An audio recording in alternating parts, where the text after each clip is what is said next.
Chapter 8. The Will to Live. Bard once again found himself helping Kai unload. Another 3 days had passed, and their food was gone. If they didn't find something today, the death count would soar.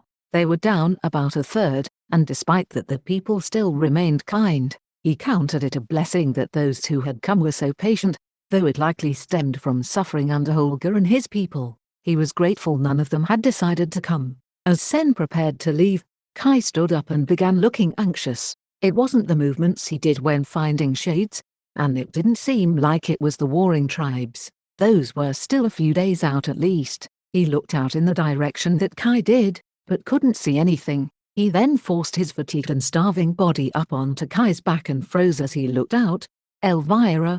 Bard shouted. He blinked a few times. It had to be his imagination. Kai's ears moved, and he looked happily at him. Kai saw them too, a herd that had gotten stranded in the storms. All Bard could feel was relief. Elvira came over in haste and he conveyed the news. Those close by nearly fell to their feet in gratitude, and the men started to come over. With this many mouths to feed, even if they were fortunate, he doubted Sen and Kai would be able to get enough. However, some of the men grabbed their tools and weapons they had brought.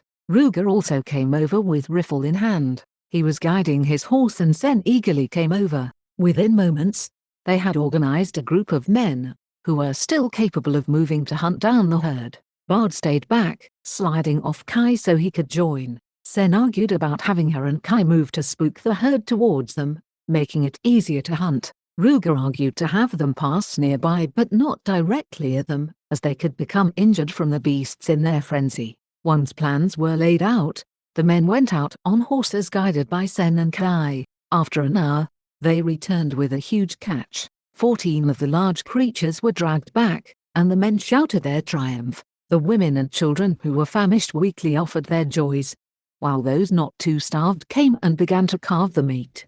Elvira helped too, knowing they still had a ways to go, and despite the gnawing hunger, they froze and dried a good portion, only taking a bit of it to eat tonight. Bard was impressed at their self-restraint.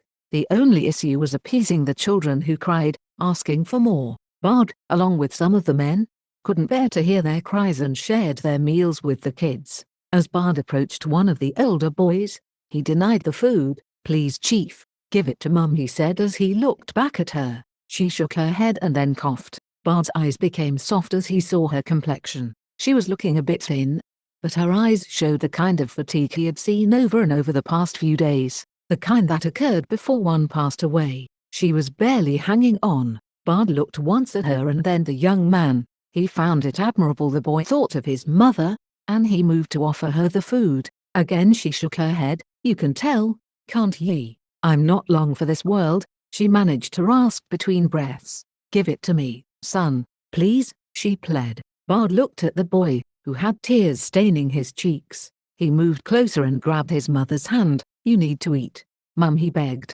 "We finally got food, so please." She shook her head. Bard watched on, not sure what to do. While it was true they had secured a bit of food, it was like she was killing herself to ensure that her son made it. "Where's?" he began to mutter as he looked around. Where was the father? The boy ran away after his mother yelled at him. She smiled wanly and motioned for Bard to follow. He placed the bowl of soup beside her, and she shook her head. "I can hear him. Me husband is waiting for me. Please, Chief, look after him. He is a good boy and there be a girl he likes with us.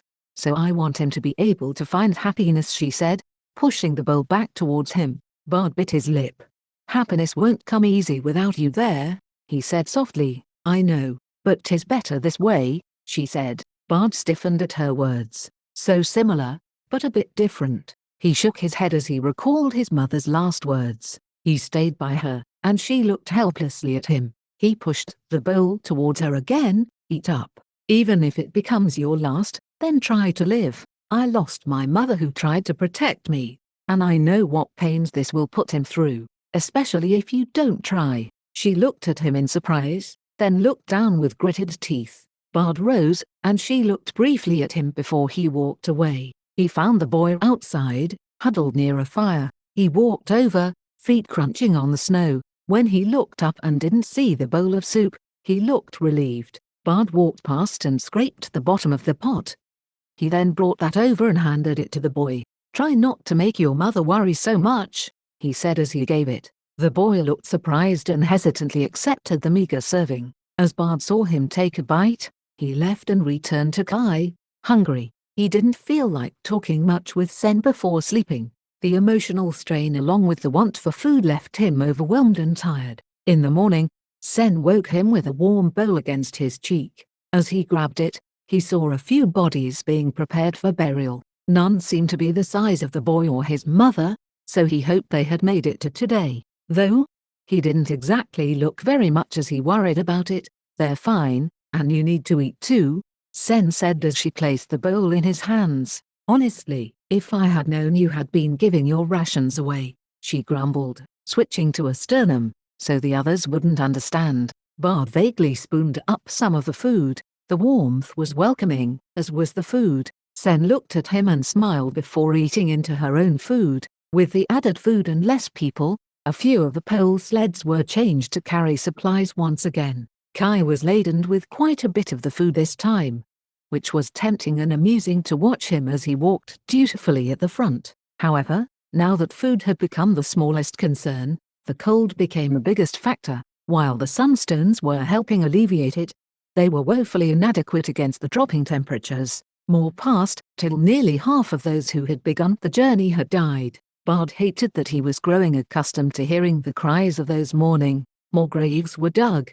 Though the light at the end of this was that fewer and fewer were dying now. What broke his heart was playing the song for the boy's mother, who, despite her best efforts, was unable to shake off her illness. Seeing the boy alone, without father and mother, had caused him to walk with him during their trek.